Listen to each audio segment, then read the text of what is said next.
In this video, we're going to examine corruption issues in the water and sanitation sector in South Asia. We're going to discuss the findings reported in a paper entitled Corruption in Public Service Delivery: Experience from South Asia's Water and Sanitation Sector by Jennifer Davis, who is a professor of civil and environmental engineering at Stanford University in the United States. I have to confess that this is one of my favorite papers about this sector. I think it represents an extraordinary piece of field work. This fieldwork was done in India and Pakistan about 12 years ago. I think it's helpful to think of a chain of 5 types of corruption in the water and sanitation sector.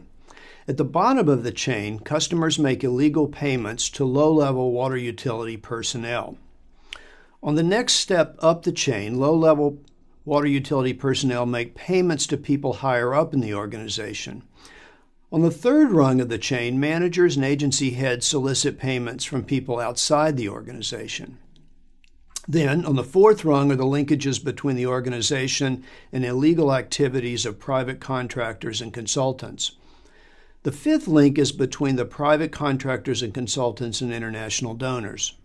Professor Davis's paper examines the first 4 links in detail.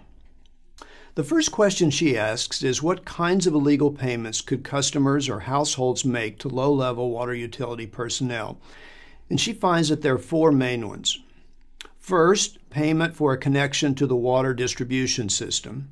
Second, payment to falsify a water bill. Third, payment to make a repair. And fourth, payment to ignore an illegal connection. At the time she did her fieldwork, Professor Davis found that 41% of customers said that they'd made payments for falsified meter readings in the last 6 months. A typical payment was about 45 US cents. 31% of the water and sanitation staff who were interviewed felt that payments from customers to employees for faster service, quote, benefit the customer and the employee without harming anyone else. She also found that few water and sanitation managers considered it a serious offense for their employees to tolerate illegal service connections. Professor Davis's second question was, what could low-level water utility personnel pay people higher in the organization to do? Again, she finds 4 types of payment made by low-level employees in the organization. First, payment to obtain a job or to keep a job. Second, payment for a promotion. Third, payment for a transfer to a new post. And fourth, payment to have someone transferred out of a post that you want. She found that most South Asia public service bureaucracies have a policy of transferring their professional staff every 2 to 3 years.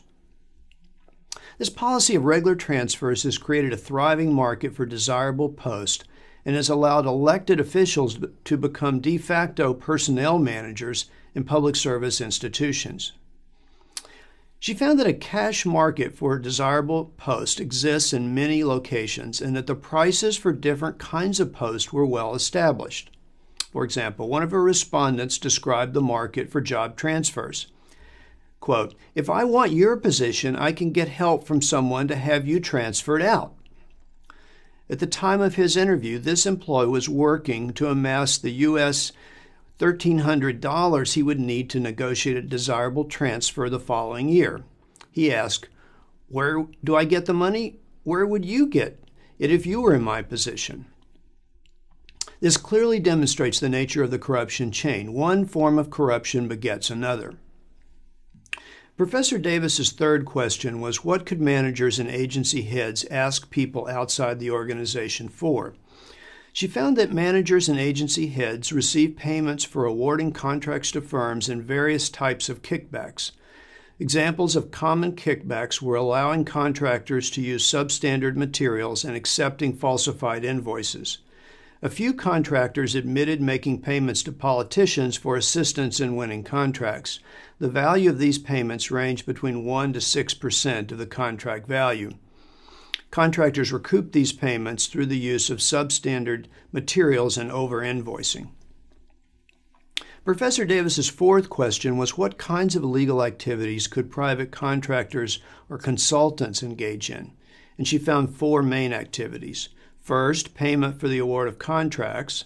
Second, contract collusion. Here, contractors would decide ex ante how they would bid on a series of government contracts and agree not to bid against each other. Third, payments to government officials to monitor or manipulate a bidding process. And fourth, the use of substandard materials.